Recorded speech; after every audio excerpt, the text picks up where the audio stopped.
Welcome to Wisdom for the Present, where we take ancient truth and bring it into clear, modern understanding. This episode uses AI-generated narration based on human researched and written material. Right, and we have a really intense topic today. We do, and I want you to just imagine waking up tomorrow to find that the unthinkable has happened. Like the capital city of your nation, the absolute center of your culture and your economy has just been reduced to smoking rubble. Just completely leveled. Yeah, leveled. The most sacred monuments are crushed into dust. Your national constitution has been burned. Your political leaders are quite literally in chains. And the financial system is so shattered that people you know, like people who used to drive luxury cars and eat at high-end restaurants, are literally fighting over scraps of garbage in the street. It's a completely terrifying scenario to even try to wrap your head around. It really is. And I think naturally your first instinct would probably be to just look away. You would want to skip to the part of the story where things get better, where the rebuilding starts. Of course, that's human nature, right? Exactly. We all have this natural tendency to want to bypass the darkest chapters of history and really of our own lives. But today, we are forcing ourselves to look. We are inviting you into a space that is almost universally avoided because of its sheer crushing emotional weight. We are taking a deep dive into the Book of Lamentations. Yeah. And I just want to set expectations right at the top for you. This is a heavy journey.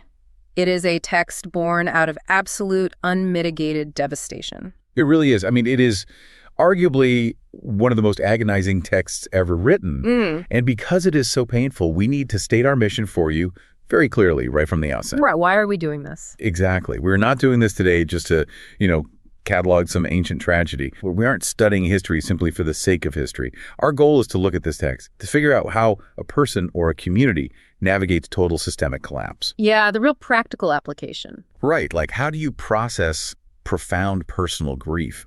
How do you survive that terrifying, completely hollow feeling of absolute abandonment? The mission here is to extract highly practical, enduring wisdom from the literal ashes of a destroyed city. Because it happens to all of us. It does. The brutal truth of the human experience is that whether it's on a massive societal scale or a deeply private, personal one, we all eventually face moments where our world just burns down. I think that's a crucial framing. If we are going to pull wisdom out of those ashes, we have to first understand the scale of the fire. Right? We have to stand where the author was standing and look at the ruins through their eyes. I'd like to feel the heat of it, yeah. So let's set the stage. The year is 588 BC. Jerusalem has fallen to the Chaldean army, the Babylonians, after a brutal, protracted siege that lasted roughly 18 months. 18 months of just slowly being starved out. Yeah. The author is standing in the smoking rubble of what was once an incredibly magnificent capital city. And the very first thing the author does in the text is personify the city. Right, in the very first verse. Yeah, the opening verse says, "How the city sits solitary that was full of people. She has become as a widow. She who was a princess among the provinces has become a slave." That imagery is just so haunting. It really is. It immediately shifts the disaster from this, abstract political event to a deeply personal human loss. And that shift is profound because it gives the tragedy a face. Like when you talk about the destruction of a city, the numbers can just become a blur. Right. Statistics. Exactly. 1,000 dead, 10,000 exiled becomes statistics. But by characterizing Jerusalem as a grieving widow, a former princess who is now in chains, the author forces you to feel that precipitous drop in status and security. It's a total loss of identity. Absolutely. Yeah. And to fully grasp this, you kind of have to understand the geopolitical reality of the ancient Near East at that time. Judah was this small kingdom caught between massive superpowers. You had Egypt to the south and the rising Babylonian Empire to the north. So they were basically in the crosshairs. Right in the middle. But Jerusalem wasn't just some quaint little town. She was a major geopolitical player, a princess among the provinces, like the text says. She had formed alliances, paid and received tributes, and wielded real influence. Okay, so how did they end up completely destroyed then? Well, King Zedekiah decided to rebel against Babylon and basically bank on Egyptian military support that ultimately failed to arrive. And when that happened, the Babylonian king, Nebuchadnezzar, didn't just decide to punish Jerusalem. He decided to erase it. Wow. And the physical devastation described in the sources is absolute. It's not just a military defeat where the army surrenders and, a new flag goes up. Not at all. The text notes that the walls are breached and the gates have literally sunk into the ground. But the most shattering blow was the destruction of the temple.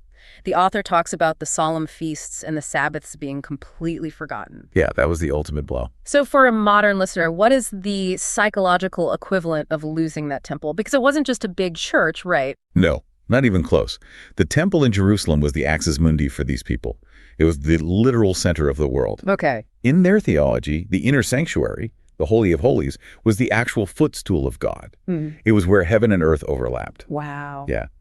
And because God resided there, the prevailing belief, which is often called Zion theology, was that Jerusalem was fundamentally impregnable. They believed that no matter how bad things got, God would never allow his own house to be destroyed. So it was like this ultimate safety net. Exactly. So when the Babylonian army finally breached the walls, slaughtered the priests, looted all the sacred vessels, and literally burned the temple to the ground, it wasn't just a military or architectural loss. It was a complete and total shattering of their worldview. Their entire understanding of reality just broke. Completely. It meant the end of the law, the end of the priesthood, the end of their entire rhythm of time and society. The text explicitly notes that the law is no more, and the prophets find no vision from the Lord. Imagine waking up to find that the very laws of physics you relied upon had just ceased to function. Their connection to the divine seemed utterly severed. That makes the visceral horror of the siege make even more sense, because it wasn't just a physical starvation, it was a spiritual starvation happening at the exact same time. They were starving on every possible level. And speaking of the physical starvation, the human toll detailed in the sources is almost unbearable to read. It really is difficult to stomach. The siege tactics employed by Babylon were basically designed to maximize human suffering. We're talking about a famine so severe that the text says the tongue of the nursing child clings to the roof of its mouth for thirst. Young children are begging for bread, and there is absolutely nothing to give them. Right, because the mechanics of ancient siege warfare were horrifyingly simple. You surround the city, cut off all supply lines, and just wait for the biology of the inhabitants to do the dirty work for you. Just let them starve. Exactly. Famine was the primary weapon. Yeah. And it is a lingering, agonizing death. The text actually makes a really chilling observation. It says that those who were slain with the sword were better off than those who died of hunger. Because it's so drawn out. Right, because those who starved pined away, their bodies literally consuming themselves from the inside out over months and months. It strips away every single layer of civilization. Like the sources mention people who used to feed delicately, people brought up in scarlet clothing, basically the elite of society, now wandering the streets, embracing dunghills just to find scraps or a place to lie down. Total degradation. Yeah, but the absolute peak of the horror, the thing that makes you want to just close the book, is when the text plainly states that compassionate, pitiful mothers boiled their own children for food. I mean, I can barely even process that. The sheer stripping away of basic human instinct is staggering. It is the ultimate nightmare scenario. It's the absolute bottom of the abyss. You're talking about the trauma of witnessing the social fabric dissolve to the point where the most fundamental human drive, the maternal instinct to protect one's child, is just completely overridden by the blinding, psychotic agony of starvation. It's horrific. It is. And this is exactly why we have to spend time looking at the ruins today. The author wants you to understand that there is no horror, no degradation that this community did not experience. Right. And while the citizens are suffering this unthinkable reality, the political leadership completely collapses. Completely falls apart. The sources detail the fate of King Zedekiah, who the text calls the breath of their nostrils, meaning the life of their nation. He tries to flee the city under the cover of darkness, but he is hunted down by the Babylonian army and caught in a pit near Jericho. And it gets worse for the leaders. Yeah, the princes are hung by their hands. The elders' faces are dishonored. There's no one left to fix it. No institution survived. Everything is just gone. But, okay, holding on to all of that, this is where I think a lot of people tuning in right now might hit a wall. What do you mean? Well, if I'm listening to this deep dive while driving to work or, going for a run, I have to wonder, why should I marinate in this? This feels like watching a relentless, gratuitous horror movie. Yeah, it feels very heavy, yeah. If the goal is wisdom, isn't this just trauma for the sake of trauma? Like, why is it so necessary to sit in this level of ancient misery? That is the pivotal question, right? Why not just jump straight to the hope? Exactly. Give us the good news. Well, we sit in the reality of the ruins because the author refuses to look away. And there is a profound, enduring lesson in that refusal. Just consider how we handle grief and failure in modern culture. We have a terrible, almost pathological habit of rushing past the pain. Oh, absolutely. If someone loses a loved one or experiences a devastating career failure, our culture immediately pressures them to find the silver lining. We offer these hollow platitudes. Everything happens for a reason, or when one door closes, another opens. The toxic positivity machine just kicks into high gear immediately. Precisely. But true wisdom, the kind that actually sustains a human life through catastrophe, cannot be found by glossing over pain with forced optimism. It just doesn't work. It doesn't. If you try to build hope on top of unacknowledged trauma, that hope will be flimsy and superficial.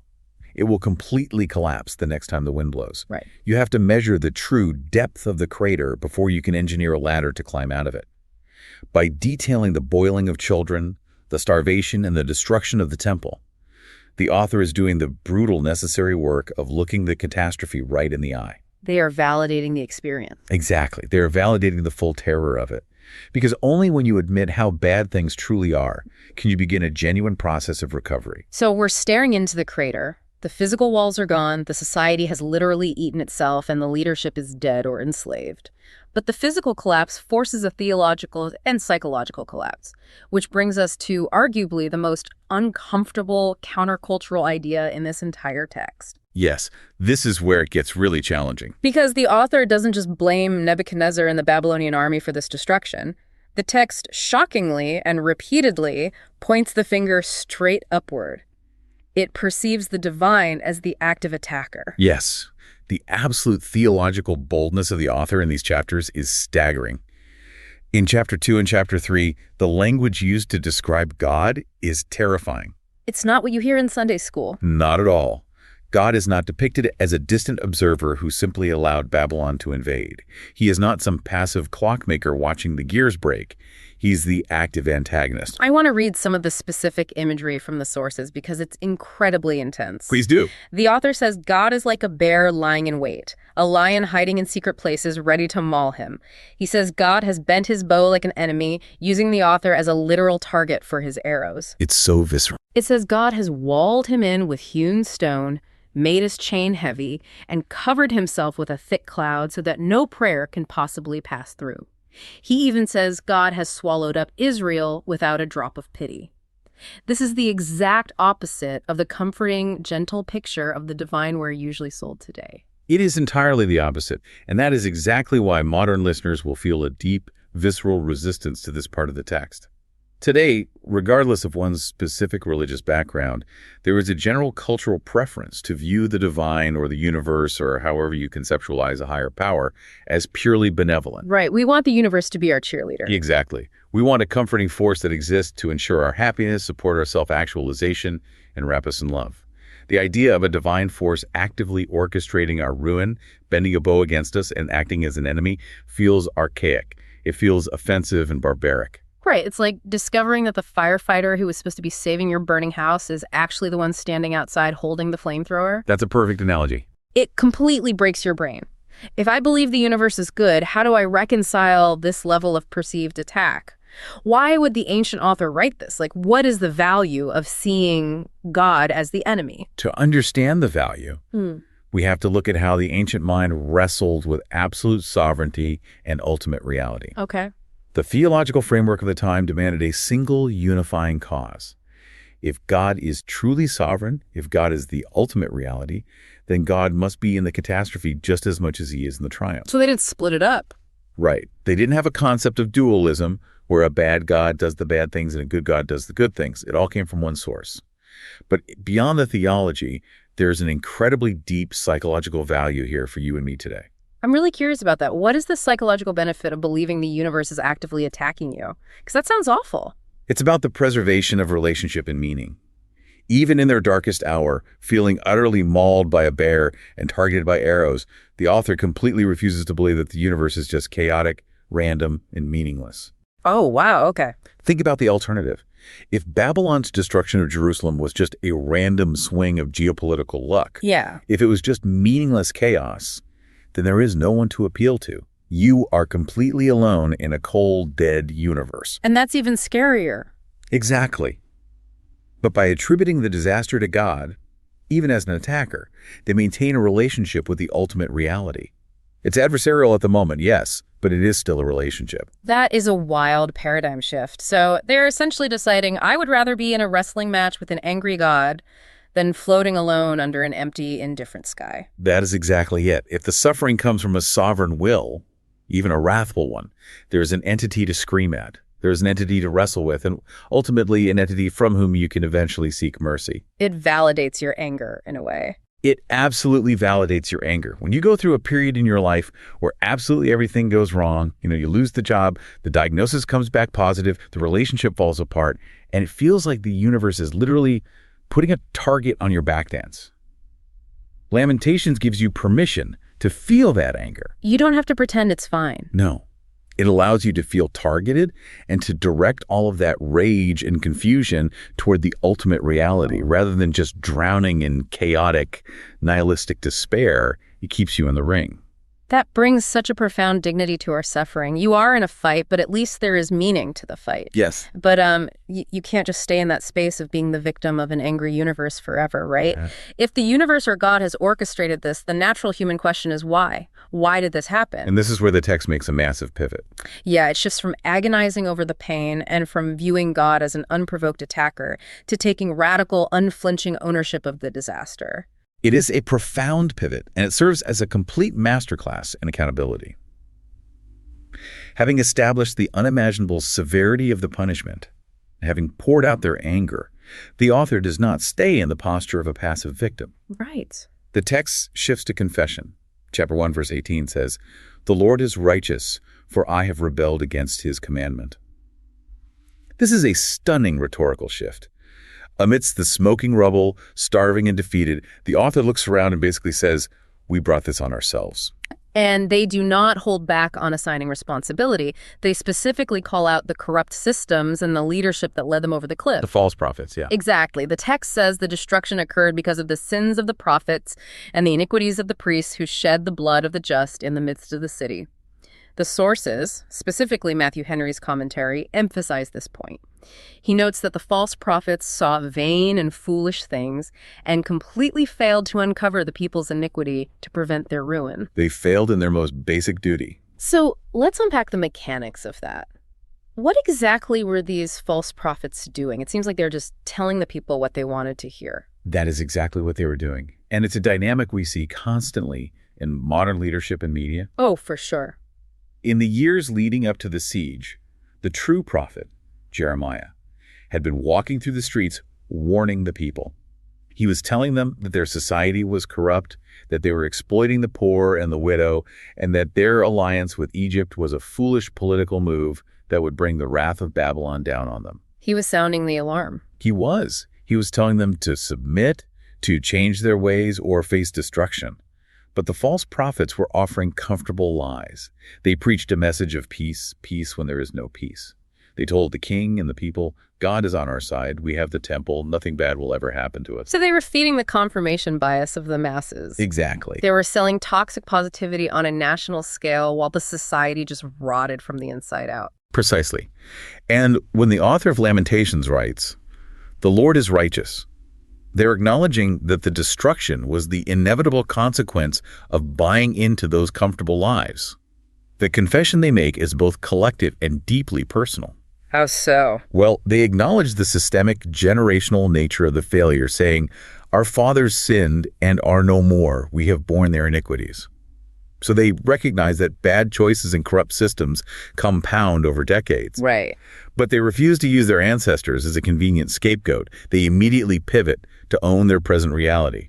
Woe to us, for we have sinned. Let's do a modern translation of this, because I think this is where the wisdom becomes incredibly urgent for you, the listener. It really does. When a business fails, when a marriage collapses, or when a major life project just falls apart, our immediate survival instinct is to blame external forces. Always. We point fingers at the economy, we blame our difficult partner, we blame our boss, we blame the Babylonians at the gates.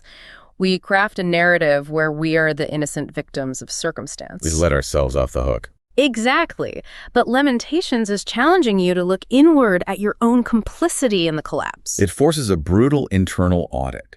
It asks you to consider, what were the vain and foolish things I chose to believe because they were comfortable? Where did I ignore the warning signs? In what ways did I fail to uncover my own flaws or systemic issues until it was completely too late? Yeah. It demands that you trace the line of causality back to your own choices. But we must be incredibly careful here. This ancient wisdom requires deep modern discernment. Yes, wait, hold on. This is where I have to step in because there is a massive danger of victim blaming here. Absolutely. If you are listening to this right now and you just got laid off because of a global macroeconomic recession, or if you just suffered a random, devastating medical diagnosis like cancer, you absolutely should not sit in the ashes of your life and say, I brought this on myself. I rebelled. No, not at all. You didn't cause the recession. You didn't cause this cellular mutation. If we apply this without nuance, it becomes incredibly cruel. That is a vital distinction, and it touches on the scope of accountability. The wisdom of Lamentations is not about blaming yourself for things that are genuinely outside of your control. We have to separate the specific historical context from the universal principle. Right. Historically, Jerusalem was a nation that had systematically violated its own foundational covenant. They exploited the vulnerable and ignored decades of explicit warnings. Their political collapse was the direct causal result of their systemic actions. So it's about owning your agency where causality actually exists, not taking the blame for random chaos. Exactly. On a personal level, the enduring wisdom here is not about self-flagellation. It is about reclaiming your agency. When you are crushed by circumstances, remaining purely in the posture of a victim leaves you entirely powerless. Because you can't change it. Right. If everything is someone else's fault, then someone else holds all the power to fix it. But when the author of Lamentations says, let us search and try our ways and turn again, they are actively stopping the cycle of passive victimhood. They're taking the wheel back. They are. Owning your part. Even if your part was simply ignoring a few red flags in a relationship or making poor financial choices that left you vulnerable to the recession, or just failing to communicate effectively, owning that specific part is the first necessary step toward rebuilding. Right. It shifts the locus of control back to you. You cannot control the Babylonian army. You cannot control the global economy. But you can control your own reckoning with your choices. That completely flips the script. It's the difference between saying, this terrible thing happened to me and I am ruined, and saying, here is how I contributed to where I am now, and therefore here's what I have the power to change. Yes. The latter gives you tools. It gives you something to actually work with. It gives you a foundation. Yeah. And it is precisely at the absolute bottom of this pit of total devastation, of feeling mauled by God, of brutal, unvarnished accountability and ownership, that the text provides what I consider one of the most transformative insights in all of ancient literature. This is the hinge of the entire book. We are in chapter 3. The author is describing a state of complete physical and mental breakdown. He's just shattered. Yeah, they talk about chewing on gravel. The text literally says, he have broken my teeth with gravel stones and drinking wormwood and gall, which represent intense bitterness. The author is at the very end of their rope, stating, my strength and my hope is perished. Utterly cut off. They feel utterly cut off. And then, seemingly out of nowhere, in the middle of this incredibly dark chapter, comes a massive cognitive pivot. The text says, this I recall to my mind, therefore I have hope. And we really have to look closely at what it is he recalls. He says, it is because of the Lord's loving kindnesses that we are not consumed, because his compassions fail not. They are new every morning. Great is your faithfulness. It's just a beautiful passage. It is. He goes on to realize that the affliction is not the final word, he writes. For the Lord will not cast off forever. He does not afflict willingly, nor grieve the children of men. That passage always gives me chills. This I recall to my mind. Let's take that further and break down the psychological brilliance of that specific phrase. Because hope, in the context of Lamentations, is not a warm, fuzzy feeling that just spontaneously washes over the author. Not at all. It is not an emotional default. It is a grueling cognitive act. It requires immense, deliberate mental muscle to drag a memory of goodness, a memory of faithfulness, back into the center of a traumatized, exhausted brain. That is the absolute crux of human resilience. Yeah. When you are enveloped in the thick cloud, when you are literally chewing gravel and everything around you is destroyed, your brain's evolutionary wiring is designed to only see the threat. You just tunnel vision on the pain. You tunnel vision on the pain and the loss. The author has to violently interrupt his own despairing narrative. He has to consciously, forcefully choose to recall something else and notice the baseline of what he recalls, that we are not consumed. Even in the midst of total starvation and destruction, he finds the absolute bedrock of gratitude. We are not completely wiped out. There is still a remnant. We are still breathing. And from that tiny microscopic seed of survival, he extrapolates the unending compassion of the divine. It's like hitting absolute rock bottom in the deep end of a dark pool. Oh, that's a good way to put it. Yeah, like you are out of breath, your lungs are burning, you are drowning, and everything is pitch black. And suddenly you realize that the very rock you just violently slammed into is a solid surface. It hurts. But because it is solid, you can plant your feet on it and use it to push yourself back up toward the light. Wow. The brutal accountability, the reckoning, the facing of the ruins, that was the rock bottom. But hitting it finally gives you the leverage to push up into hope. That is a phenomenal analogy. And here again, we must practice wisdom with discernment.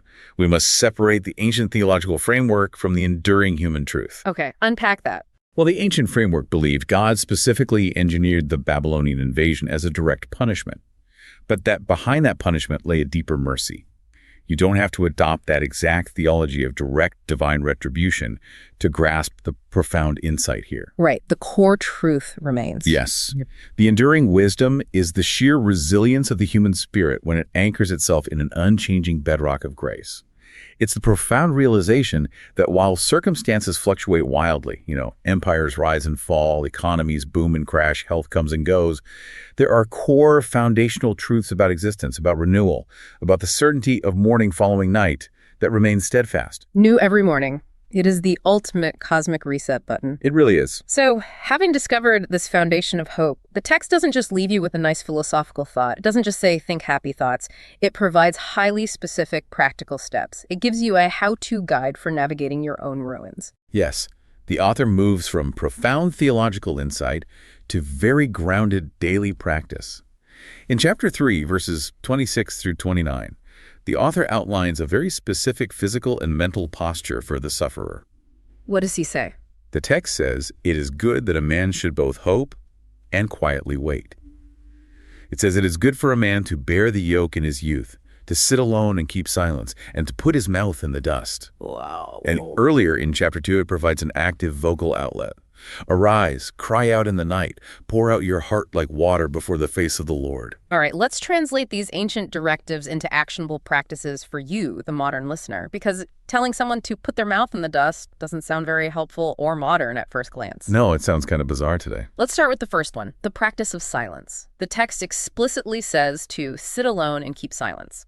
Now, in our highly connected world today, when something goes wrong, our immediate instinct is to broadcast it. Oh, immediately. We post a long thread on social media. We vent to a dozen friends in a group chat. We seek immediate external validation to basically soothe our bruised egos. We absolutely do. We live in an era characterized by constant noise and performative grief. We curate our suffering for an audience. That is so true. Performative grief. Yeah. But the ancient wisdom here suggests a radical countercultural retreat. When the foundations of your life crumble, before you react, before you craft the PR narrative for everyone else, before you seek validation, sit alone, unplug. Just stop talking. Exactly. Processing profound grief or massive personal failure requires intense privacy and depth. Silence allows you to actually hear what is happening inside your own mind rather than just echoing the frantic noise and opinions of the people around you. It gives you space. Right. It is about containing the raw energy of the crisis so that it can internally transform you rather than just bleeding that energy out in endless shallow complaints. That containment makes a lot of sense. But you can't just sit there in silence forever. Eventually, you have to face the reality of the burden, which leads right into the next practice, the practice of submission. Yes, bearing the yoke. Right. The text says it's good to bear the yoke. Now, when I hear the word yoke, I immediately think of a beast of burden, an ox pulling a plow. It sounds oppressive. It sounds like forced servitude. It does carry that way. But think about the actual function of a yoke. A yoke is a tool designed to harness raw energy to do constructive work. Ah, okay. Instead of constantly fighting the reality of a painful situation, flailing wildly against the immutable fact that you lost the job or that the relationship has ended or that the illness is real, there is profound transformative power in accepting the reality of the yoke. Stop fighting it. Exactly. Yeah. Matthew Henry's commentary notes this beautifully. He says that accommodating ourselves to the condition rather than endlessly, fruitlessly rebelling against it can yield the peaceable fruit of righteousness. Yeah. It's about looking at your disaster and saying, This is my reality now. The weight is here. How do I carry it? So it's the difference between suffering gracefully and suffering while throwing a massive tantrum. Basically, yes. The tantrum doesn't remove the burden, it just exhausts your energy faster. But if you accept the yoke, you can actually start walking forward, even if the steps are really heavy. Precisely. And this brings us to an incredible comparative insight. This ancient Jewish text mirrors profound concepts found in entirely different historical and philosophical traditions. Like what? Well, for example, in the 16th century, the Christian mystic St. John of the Cross wrote a famous poem and treatise called The Dark Night of the Soul. I've heard of that. Right. He wrote it while he was literally imprisoned in a tiny, suffocating cell by members of his own religious order. In it, he describes a period of severe spiritual dryness where God feels entirely absent and the soul feels completely abandoned and useless. But St. John argues that this dark night is not a punishment. It is a profound, necessary stage of growth that burns away the ego's superficial attachments. That is the exact same psychological landscape that Lamentations is describing. The stripping away of everything you relied on. Yes, and we can also look to the Greco-Roman world and see clear reflections of the Stoic principle of amor fati, the love of one's fate. Right, embracing what happens. Exactly. Philosophers like Epictetus and Marcus Aurelius taught that you should not just resign yourself to the heavy yoke, but actively embrace it as the exact necessary material required for your personal evolution. You don't just tolerate the fire, you realize the fire is forging you.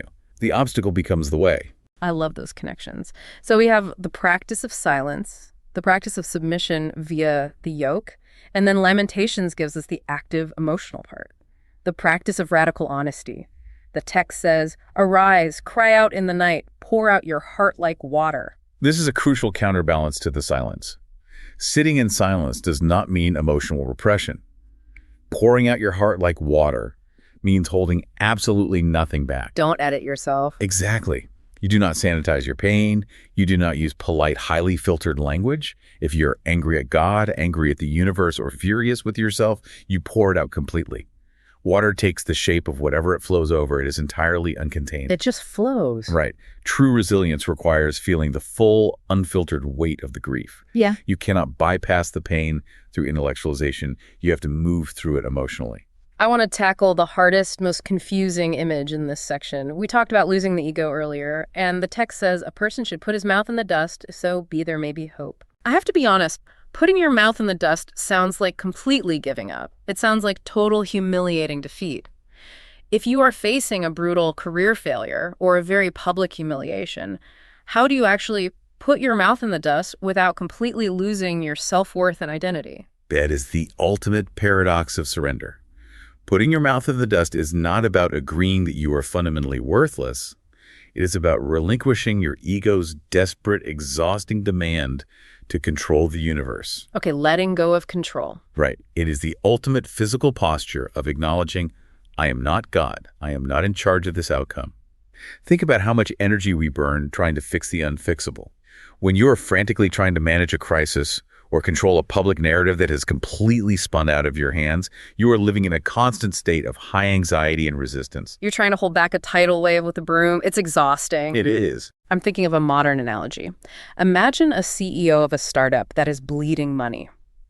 For months, they spin the numbers, they lie to the board, they stress themselves into an ulcer trying to pretend everything is fine and they can fix it. We see that all the time. Putting their mouth in the dust is that moment they finally walk into the boardroom, drop the spreadsheets, and say, "We are bankrupt. I failed. It's over." It is humiliating, yes, but the overwhelming feeling that follows is actually relief because they no longer have to perform. That is a brilliant modern application. Putting your mouth in the dust is the moment you stop fighting the wave and simply let it wash over you. It is the absolute surrender of the need to manage the illusion of control. It's over. And ironically, that total surrender is what actually frees you. When you have nothing left to protect, when your reputation is already gone and the worst has happened, your ego is finally sidelined. You're free from the crushing anxiety of trying to manage the crisis. You are lying on the bedrock. The only way left to look is up. It is a profound act of humility that must precede any genuine restoration. If so, be there may be hope. You put your mouth in the dust, leaving room for the possibility of hope rather than demanding it on your own terms. This is such heavy, incredibly rich material. We've journeyed from the physical ashes of Jerusalem through the terrifying feeling of divine attack to taking radical ownership of our actions. It's a huge journey. We've found the hinge of hope in the darkness and laid out a highly practical path of silence, submission, honesty, and ego death. And as we wrap up this deep dive, there's one final, lingering, and frankly provocative thought we need to leave you with. Okay, what is it? When we read ancient texts or watch movies or listen to stories, we have been conditioned to want them to resolve neatly.